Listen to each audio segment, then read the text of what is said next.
Yo, my wonderful people, good afternoon to you all, depending on where you are, depending on your location, depending on your geographical zone. I don't land again like Land Rover. I don't want to waste much of our time. I just want to go straight into the news of this day to let one know about the proceedings, how the election tribunal today, being Friday, what happened there, and what our Reverend, the Most Right Reverend Father MBAKA, what he said about the issue and the issue of EFCC. I don't know why he is feeling pain and is sympathizing with them, but whichever it is, we will still come back with the real news of this day. I feel your pain. That is the breaking news. Father MBAKA sympathizes with EFCC. I don't know what happens, but whichever it is, we must surely find out what the problem is. Please, if you never subscribe to my channel, this is the right time for you to do that. Turn on the notification button so you'll be notified each time I go live or post something on this channel or another channel related to Okute Daily Talk. Happy Friday to you all, my wonderful people, and I welcome to the Okute Daily Talk broadcast. Here, this Obonga channel is where we tell you the gospel truth and nothing but the truth. This is where we speak to you the undiluted things that you need to know about the struggle of Biafra, about the referendum, and about the Nigerian nation, about the Fulani government of Nigeria. So please continue subscribing, liking, sharing, and most especially make sure you comment to your comment is very, very necessary. No need for presidency after Buhari to spend months abroad for medical checkup. This one is coming from the office of the First Lady of the Federation, Aisha Buhari. This one is Kaduna Abikano News. Your grandfather sold government house. Ganduje slams Kano governor-elect Abba Gida. Okay, his grandfather sold government house. And in return, you could not remember this. I still allow him to be the governor-elect. Hey, these Kaduna people say, on our way down, sorry, Kano. Femi Adesina, he don't speak on Asorok, being haunted by evil spirits. I beg, which kind of evil spirit they are Asorok? You better say that evil spirit they make on and know they do things well. You better say that evil spirit they make on and know they think well. But whichever way it is, make that spirit control to the hunter now. Make it never live on alone, even when you live there to your own family house or permanent resident. Alex Oti, the will of Abia people, Labour Party spokesperson, reacts to Kano cause ruling. Kano, they say Chief Magistrate Court, Abia High Court, where they for Kano. He don't sack Alex Oti. I don't understand. How can somebody say in Abia State won election and the court in Kano will be the one to nullify the result? I don't understand this country and how it works. Well, whichever way it is, we will find out how that I am every minute because I know that APC is really not happy. They are working everything humanly. If they see anyhow, they will demote all the elected officers of Labour Party. They will do that. But never mind. We are proceeding. Man narrowly escaped death after bullying Lamidi Papa in court. Whether not today or the other day, I cannot tell. Just in, tribunal don't adjourn Peter Obi's petition against Tinubu to Saturday again from Monday to Wednesday, from Wednesday to Friday, then from Friday to Saturday. So, if I may ask, is it that on when they are adjourning the case from Wednesday to Friday, they don't remember that Muslims need to observe their prayers? Can't you see that Nigeria can never work with this kind of a judicial system we are running in the country? The judiciary in our country have become a place whereby if you go there thinking that you will get justice, my dear, you are wasting your precious time because nothing good is going to come out from there. That is exactly the point I'm trying to make here. Well, whichever way it is, my wonderful people, let us proceed with the main news of this very day. Reverend Father Ejike MBAKA of the Adoration Ministry Enugu has sympathized with the Economic and Financial Crimes Commission over the recent fire incident that gutted one of his buildings. The clergyman on Wednesday visited the Enugu Zonal Command where he sympathized with the commission. The priest, who was received by the commander, Ase Aliu No Naibi, took a brief tour of the affected facility and expressed appreciation to God that no life was lost to the incident. I feel your pain, but glory be to God that no life were lost, he said. Naibi thanked MBAKA for the visit and assured him that the command files and other working tools were not affected by the fire, pointing out that the commission has since digitized all its operations. All our detainees are safe, our files recovered, most computer systems restored, and other critical components in good shape, he added. The clergyman subsequently assured the command that the hand of God will continue to preserve every member of staff of that very commission. No need for presidents after Buhari to spend months abroad for medical checkup, Aisha Buhari laments. Nigeria's former First Lady, Aisha Buhari, has expressed optimism that future presidents and their families will no longer need to seek medical treatment abroad, thanks to the newly inaugurated presidential wing of the State House Medical Center. The facility, valued at 21 billion naira, was officially opened on Friday, with President Muhammadu Buhari, the First Lady, and other dignitaries in attendance at the ceremony held in the presidential villa. The idea for the presidential wing was first conceived by the First Lady in 2017 following her husband's prolonged medical stay in London. The president's trip to London that year was his longest overseas medical treatment since taking office, totaling 104 days. Aisha Buhari is hopeful that with the new medical facility in place, future leaders and their families will opt for local treatment. Although all this one we don dey fly they go France. You think say they go patronize that place? They won't even bring money self to maintain there. Tomorrow they will tell you that place is not good enough to handle their health. If the need arises, foreign medical experts can be flown to Abuja to assist their Nigerian counterparts, eliminating the need for expensive overseas trips. Let me make this record straight. All those foreign experts you are calling about, they are Nigerians as well. Yes.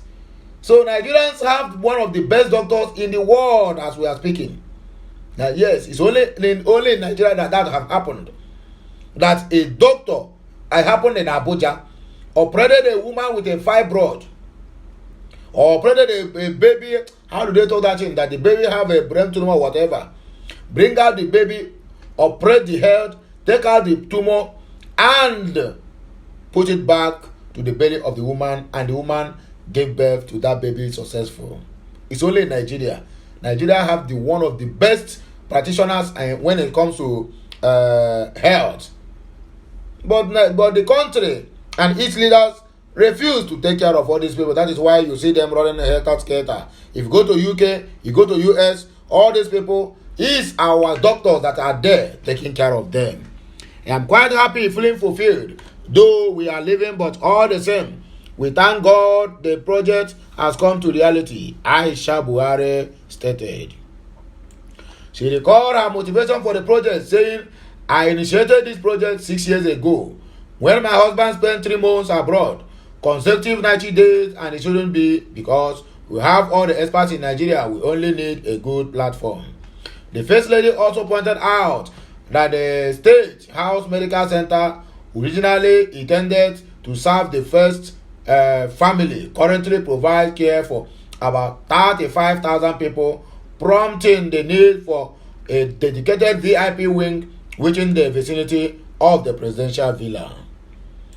With the new facility now open, she concluded, so no need for any leader to spend months and months abroad because of health care. So when I know say all the whole leaders where would they get in this country, all of them, no one health is okay.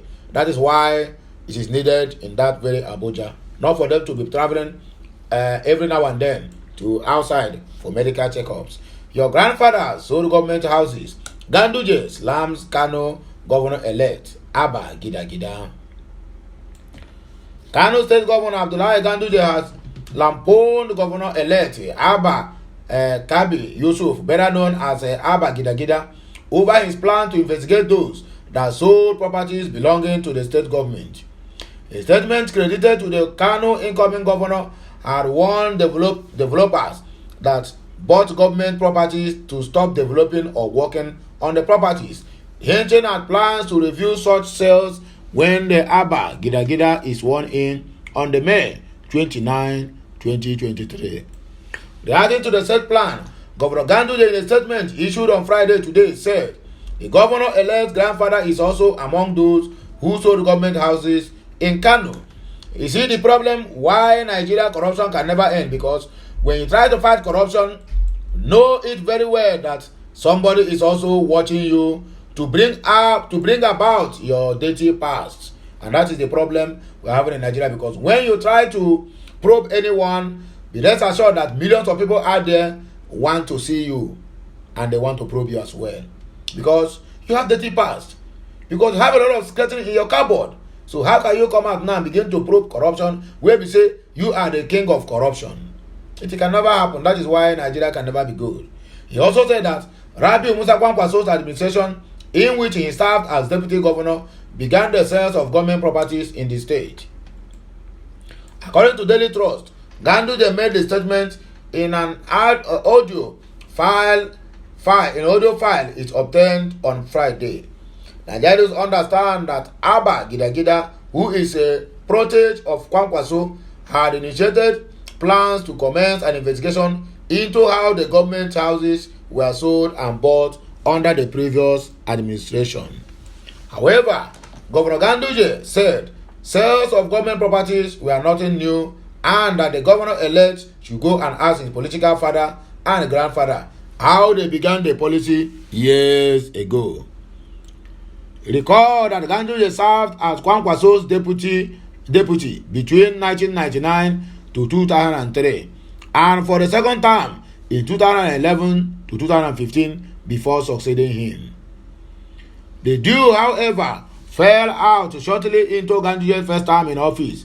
In the said viral audio obtained by the news platform, Ganduje was reportedly heard saying, "Kwankwaso and Ganduje's government, we are the ones who brought that policy. We sold out houses, most of them to workers, some to politicians. They are saying that we have sold government houses, not knowing that his father in politics, his grandfather in politics, was the one who started selling government houses."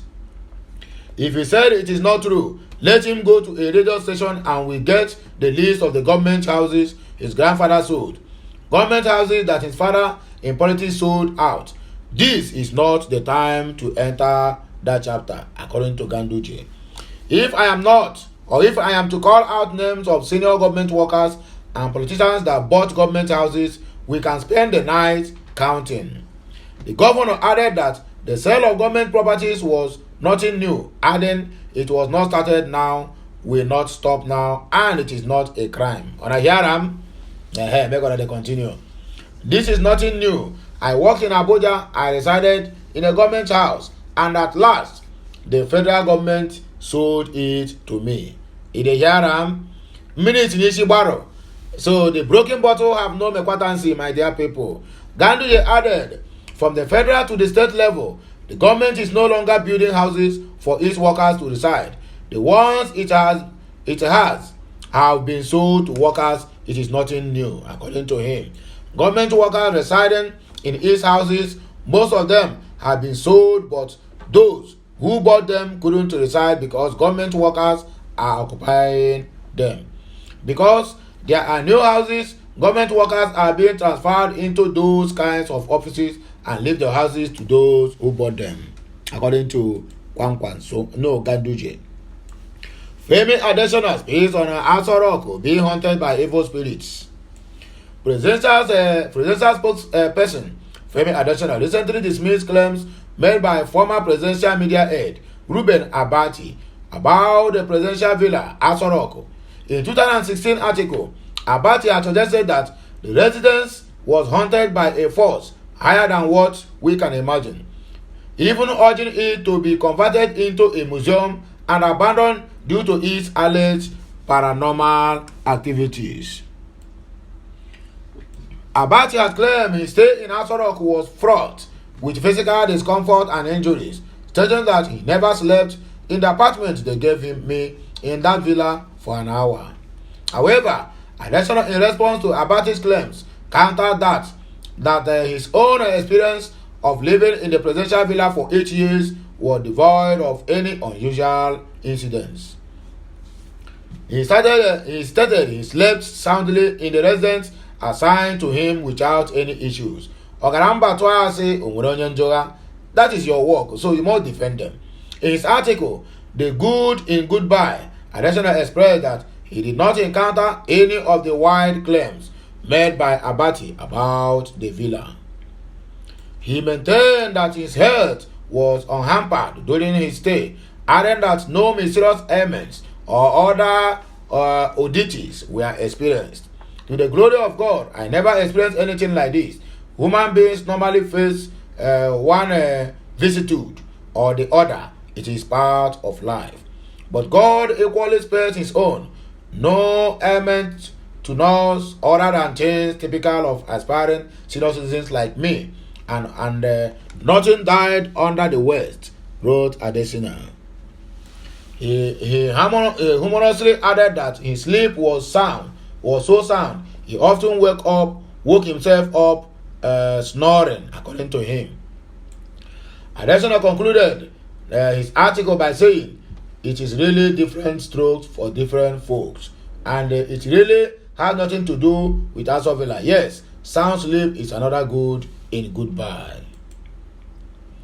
Alex Oti, the will of Abia people, Labour Party spokesperson, reacts to Kano court's ruling. The spokesperson of the Labour Party Presidential Council, Tanko Yanusa, has reacted to the Federal High Court ruling in Kano on Friday, which nullified the candidature of Abia State Governor-elect Alex Oti. The Kano court also nullified all the candidates of the Labour Party in Abia and Kano State, alleging that their emergence was not in compliance with the provisions of the 2022 Electoral Act. Reacting, however, to the development, Yanusa, who was the chief spokesperson of Labour Party presidential candidate Obi, described the court's verdict on Friday as the work of the opposition party, which he said will not stand. According to him, the Federal High Court in Kano lacks the jurisdiction to hear the electoral matter. The Labour Party chieftain said there is no cause for alarm because the legal team of the party is already working to appeal the judgment. The judgment will not stand because the Federal High Court lacks jurisdiction to entertain an electoral matter. It is within the jurisdiction of the Electoral Tribunal. I believe this is the work of the opposition party. However, the will of other people will stand, Yanusa said. Nigeria will recall that the Independent National Electoral Commission (INEC) had once confirmed Oti as the winner of the March 18 governorship election in Abia State. The Electoral Commission said Oti pulled 175,467 votes to win the said election. Man not only escaped death after bullying Lamidi Papa in court. The photos, you can as well view it. A human rights activist and Labour Party supporter with the Twitter handle Sakibi has expressed appreciation to God after escaping death in a ghastly motor accident. Nigeria report that the supporter in a post via Twitter revealed how he cheated death on his way to Nasarawa State after bullying the factional chairman of Labour Party, Lamidi Papa, in court on Wednesday. He noted that his car was damaged beyond repair, but he came out hale and hearty. The court that Papa had laid a curse on the person that removed his cap in court. Hence, some netizens stormed Sakibi's comment section mocking him. He tweeted, I cheated there today. I left Abuja after making sure Papa Lamidi collect woto at the court. On my way to Lafia, Nasarawa State, I had an accident. My car is just beyond repair. I thank God I came out alive. All those idiots coming to my TL and drop nonsense about karma, we go meet tomorrow. If them born a Papa, well, make him come court tomorrow.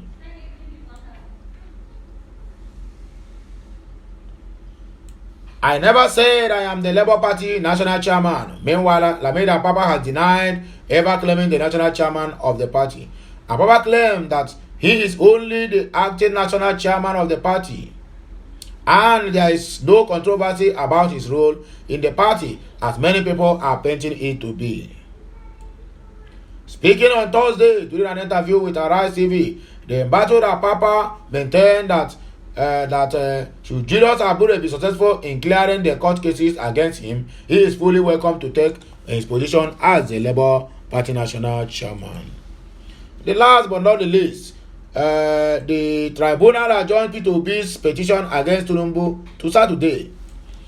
The Presidential Election Petition Tribunal sitting in Abuja had adjourned the petition of the Labour Party candidate of the 2023 election, P2B, against President-elect Bola Ahmed Tinubu to Saturday, May 20. Recall that P2B, who came third in the 2023 presidential election, is challenging the victory of Tinubu over the alleged irregularities of the Independent National Electoral Commission, INEC. Nigeria report that the 5-member panel led by Justice Haruna Samani decided to defer its ruling on the application made by P2B and Labour Party for the live streaming of court proceedings. So, Samani said that the ruling on the motion for the televised broadcast will be done on Monday, May 22. The lawyer representing Obi and the Labour Party, Awakalo San, personally urged the court to grant the application in the interest of the public's right to access information. However, Abubakar Mahmood San, representing the Independent National Electoral Commission, INEC, Wole Onipereko San, representing Bola Tinubu and Kashim Shettima, and Adeniyi Akintola, representing the All Poverty Congress APC, presented the counter affidavits and pleaded with the court to reject the applications. They argued that the application lacked merit and will serve as a distraction to the court. The court further adjourned the pre-hearing to Saturday, May 20, 2023, in order to allow Muslims to observe their Friday prayers. So, my wonderful people, my viewers and subscribers, now here we go take end this broadcast, so because even myself, I don't prepare, make I go do bisha, and you don't understand now, you understand the Friday doings.